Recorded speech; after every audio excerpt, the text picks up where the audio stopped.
Hello, Acho. Let's say the given question. The question says, which of the following statement is false for the properties of electromagnetic waves? Option A given है, both electric and magnetic field vectors attain the maxima and minima at the same place and same time. Option B given है, the energy in electromagnetic wave is divided equally between electric and magnetic vectors.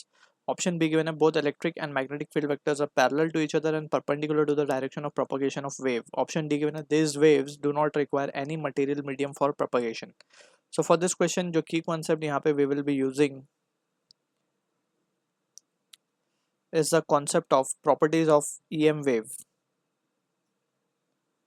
that is properties of electromagnetic waves. ठीक है, तो सबसे पहले हम बात कर लेते हैं इलेक्ट्रोमैग्नेटिक वेव की कुछ इंपॉर्टेंट प्रॉपर्टीज के बारे में. सबसे पहले अगर हम बात करें इलेक्ट्रोमैग्नेटिक वेव का एक थोड़ा सा जनरल सेटअप हम समझने की कोशिश करते हैं. This is due to electromagnetic waves are nothing but the waves that do not require material medium for propagation, right? So they are non mechanical wave actually.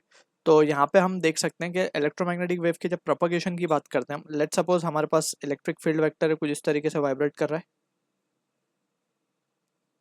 ठीक है, and we have the magnetic field vector that is vibrating in that direction, that is perpendicular to the direction of propagation और the direction of vibration of electric field.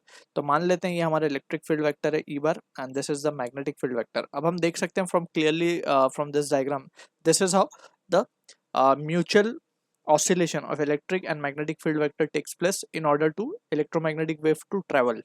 ठीक है, अब यहाँ पे इसका direction की अगर हम बात करें, सो डायरेक्शन हम निकालते हैं E क्रॉस B करके, so that gives us the direction of EM wave, direction of EM wave हमें मिलता है इससे. ठीक है, अब सबसे पहली बात, अगर हम इलेक्ट्रिक फील्ड वेक्टर का वेव जो है बेसिकली हमने यहाँ पे जो ड्रॉ किया उसका अगर हम फॉर्म लिखें, इक्वेशन लिखें, तो it is given by E bar equal to E naught sine omega T minus of K X. ठीक है, वैसे ही हम मैग्नेटिक फील्ड वेक्टर का लिख सकते हैं B naught sine omega T minus of K X. Since हम देख सकते हैं कि omega T minus K X for both case it is same, that means कि इन दोनों के बीच में कोई फेज डिफरेंस नहीं है. फेज डिफरेंस नहीं है, दैट मीन्स कि both electric and magnetic field vector attain maxima and minima at the same time. ठीक है, so from here we can see, और डायग्राम से भी हम देख सकते हैं कि मिनिमा दोनों का एक ही टाइम पे आ रहा है और मैक्सिमम वैल्यू जो कि इलेक्ट्रिक फील्ड के लिए है ई नॉट और मैग्नेटिक फील्ड के लिए है, अगर हम इस डायरेक्शन में देखें so it is B naught. ठीक है, वो सेम टाइम पे अचीव हो रही है. ठीक, and the wave is travelling along the X direction from the equation हमने यहाँ से हम देख सकते हैं. ठीक, so from here we can see K E cross B, ये जब जस्ट हमने एक generalize discussion for the property of EM wave किया. अब ये actually it is not syncing with the direction जो यहाँ पे हमने यहाँ पे इलेक्ट्रोमैग्नेटिक वेव का बताया, जस्ट ई क्रॉस बी करके हमें डायरेक्शन मिलता है, ये हमें पॉइंट यहाँ पे याद रखना है. ठीक है, तो फर्स्ट ऑप्शन तो इससे क्लियर है कि both electric and magnetic field vector attain maxima and minima at the same place, क्योंकि इन दोनों के बीच में कोई फेज डिफरेंस नहीं है. So this point is correct. तो हमें फॉल्स प्रॉपर्टी ढूंढनी है, ये प्रॉपर्टी तो सही हो गई. अब बात करते हैं सेकंड प्रॉपर्टी की, एनर्जी के बारे में. सो एनर्जी के बारे में हम बात करेंगे एनर्जी डेंसिटी के बारे में.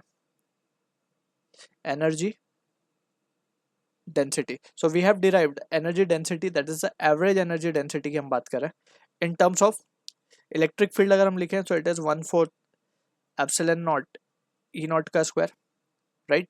और अगर हम बात करें E average in terms of magnetic field, ये in terms of electric field हमने लिखी है, in terms of magnetic field it is 1/4 of B naught का स्क्वायर अपॉन म्यू नॉट. ठीक है, from here we can see, अगर हम देखें तो ये दोनों ही वैल्यूज जो हमने लिखी हैं, that is U average of electric field is equal to U average of magnetic field. ठीक है, तो जो टोटल एनर्जी डेंसिटी है उसमें इलेक्ट्रिक फील्ड का भी और मैग्नेटिक फील्ड का भी इक्वल कंट्रीब्यूशन होता है. तो जब हम U लिखते हैं तो U is nothing but U of E, that is average value of electric field plus average value of magnetic field. जब इन दोनों को हम कंबाइन करते हैं, एंड वी हैव सीन के UE और UB सेम है, तो in terms of electric field अगर हम लिखेंगे तो it is half epsilon naught E naught का square. This is in terms of electric field total energy, right. अब इसमें हमें ये याद रखना है कि इसमें 1/4 मैग्नेटिक फील्ड की वजह से और 1/4 जो है इलेक्ट्रिक फील्ड की वजह से. Similarly in terms of magnetic field हम टोटल एनर्जी लिख सकते हैं in terms of magnetic field, ये टर्म्स ऑफ इलेक्ट्रिक फील्ड हमने लिखा है, ये हम लिख रहे हैं in terms of magnetic field, so it is half of B naught का स्क्वायर अपॉन म्यू नॉट, ठीक है। तो this is how we can say कि energy in electromagnetic wave is divided equally between electric and magnetic vectors, so this is also correct. So अब बात करते हैं third option की। तो थर्ड ऑप्शन में क्या बोला जा रहा है, थर्ड ऑप्शन में बोला जा रहा है both electric and magnetic field vectors are parallel to each other, no they are not, they are perpendicular to each other and perpendicular, क्योंकि तीनों ही परपेंडिकुलर है आपस में, ये देख सकते हैं क्योंकि क्रॉस प्रोडक्ट है डायरेक्शन का भी, यानी कि डायरेक्शन ऑफ ईएम वेव का भी और ई क्रॉस बी का भी, तो तीनों आपस में म्यूचुअली परपेंडिकुलर है। सो दिस इज इनकरेक्ट और false property, so this should be the answer. Option D को भी चेक कर लेते हैं। ऑप्शन डी में बोला जा रहा है this wave do not require material medium, so this is again correct, क्योंकि ये एक नॉन मैकेनिकल वेव है। Basically EM wave is